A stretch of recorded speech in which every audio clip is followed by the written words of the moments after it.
Okay, just a little lesson now on continuing on from the one that you might have looked at from the Khan Academy that I sent you on the fundamental theorem of algebra, which states that if we have a polynomial of degree n, like so we start with n high and we look at decreasing powers of x all the way back to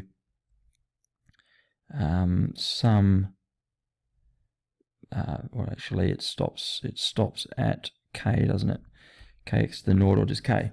Okay, so for a polynomial of degree n, then what we can expect is n roots, or if we're going to say that this is a polynomial in x, then there are n values of x that will make this polynomial equal to 0.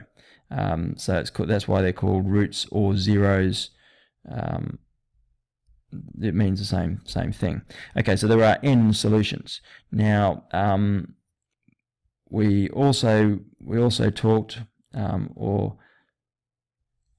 that last video, Khan also talked about the fact that when you have let's say a cubic, you can have one real solution and two imaginary or complex solutions, which would be the case here.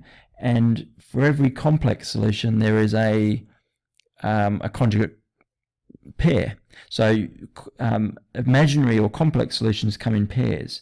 So if you think about that, if we looked at say a quartic, then a quartic can do something like this, where we've got 1, 2 real, and we've got 2 imaginary or complex roots. It is not possible to have an odd number of complex roots. So interesting, exactly n roots. So this is what's known as the fundamental theorem of algebra, and the conjugate root theorem is that there is, for every imaginary or complex root, there is a conjugate pair. So we'll just write that down, the conjugate root theorem. The conjugate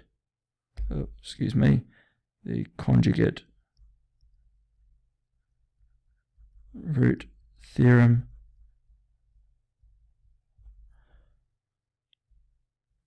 that conjugate root theorem states that for every complex number root, there exists a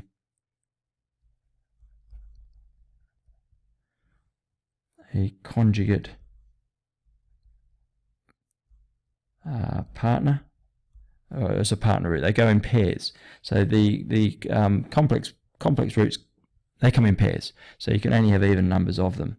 Now this I've abbreviated here. I haven't gone into all this because I know you've watched that Khan Academy video and hopefully you've taken a few notes on that. But there's not a great deal to write down, just to understand that that's the situation. So it's worth looking now at a couple of examples and looking at ones that are in the textbook. I'll just copy down now and pause for a moment. Okay, the first example: factorize this polynomial and check your answer with the GDC. We'll come to the GDC at the end. Now this is a 4th degree polynomial, so we're going to get 4 solutions, 4 either real or complex or a combination of the two. So to start us off, we need to find a value of x that makes this equal to 0. So I can see that now I'm going to try 1. 1 minus 6 is minus 5, plus 11 is 6, minus 6 is 0. Beautiful.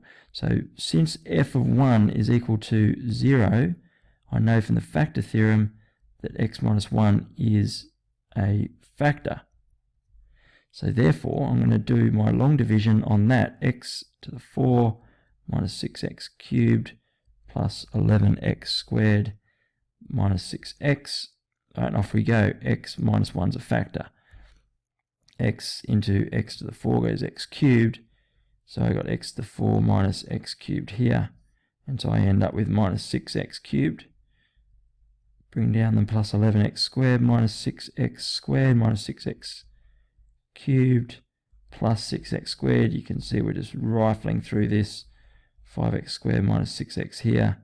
So we go with plus 11 minus 6, 5x.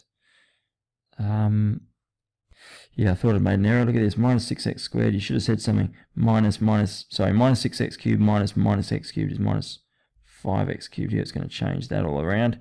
But I could see that was not going to end well. So we've got a minus 5 there, minus 5x squared. So minus 5x cubed plus, that comes down there. So minus, alright, so this becomes a minus 5. Alright, so it's minus 5x cubed plus 5x squared, so it's a 5 in there, plus 5x squared in there. They cancel. 11 minus 5 is 6, and this is looking better now. That's 6x squared minus 6x, so I say plus 6x in here, so that becomes 6x squared minus 6x, and we're factored.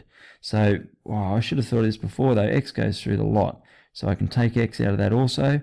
So now my factors, so I've got my function is now x minus 1 is a factor. I know x is a factor, and now x squared minus 5x plus 6, which becomes x minus 1, x minus 2, x minus 3, and if we graphed that, we would have roots at 0, 1, 2, and 3, and it's a quartic, and it's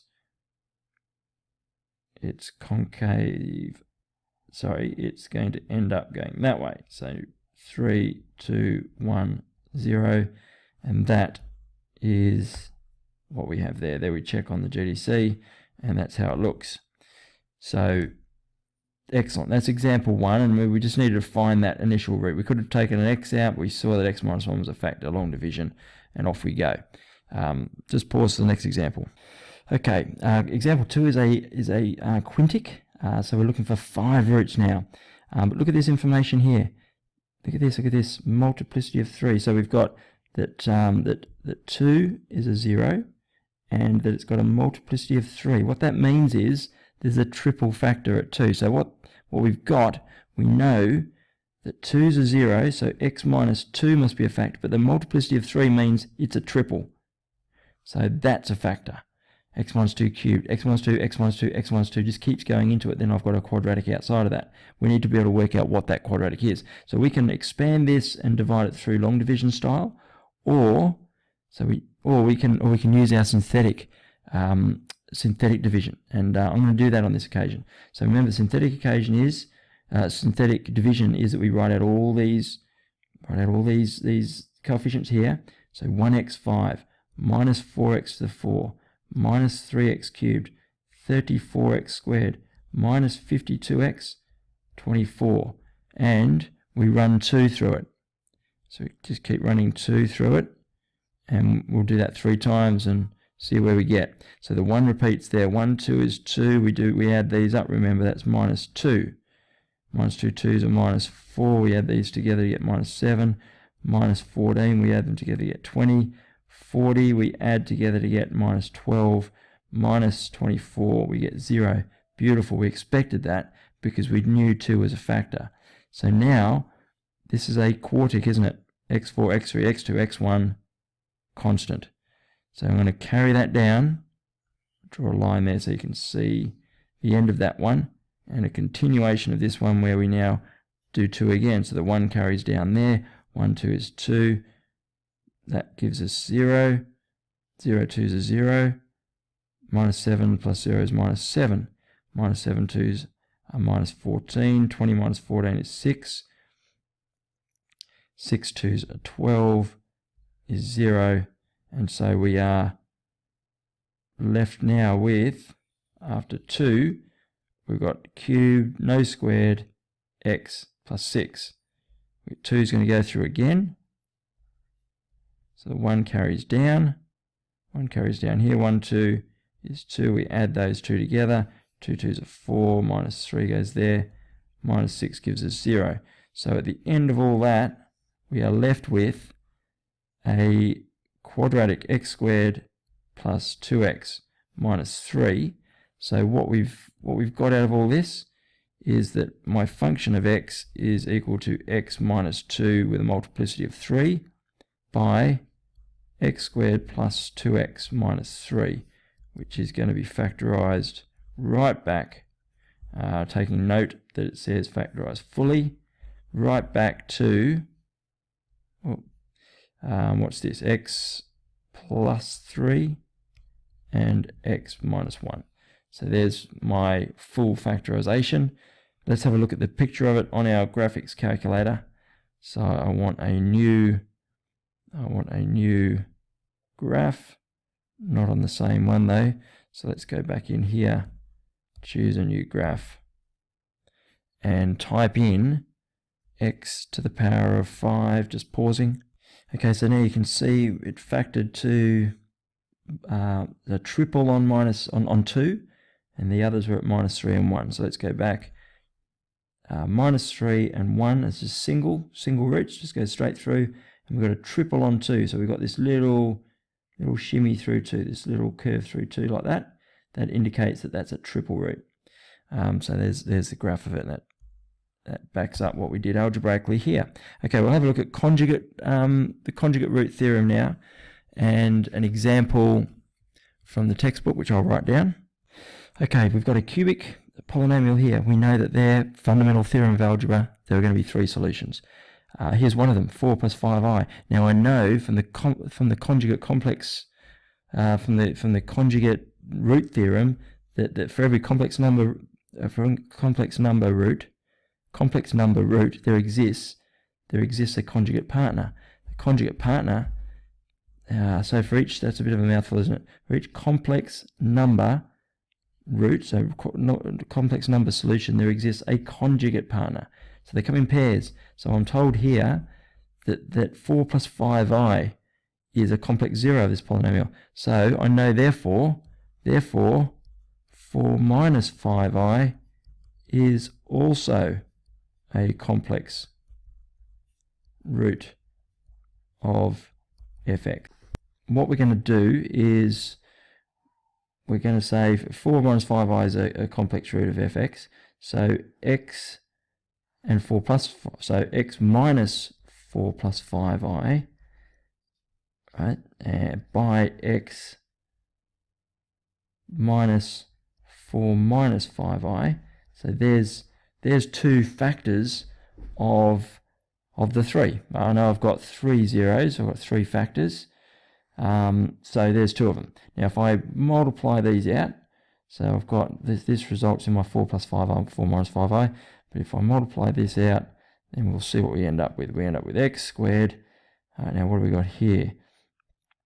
X by minus 4 minus 5i, so that's minus 4x plus 5ix, and then if we come in here, I end up with minus 4x, and I end up with minus 5ix, so they're going to cancel each other out, and now I end up with minus this times minus this, so I end up with positive this times this, which is 41.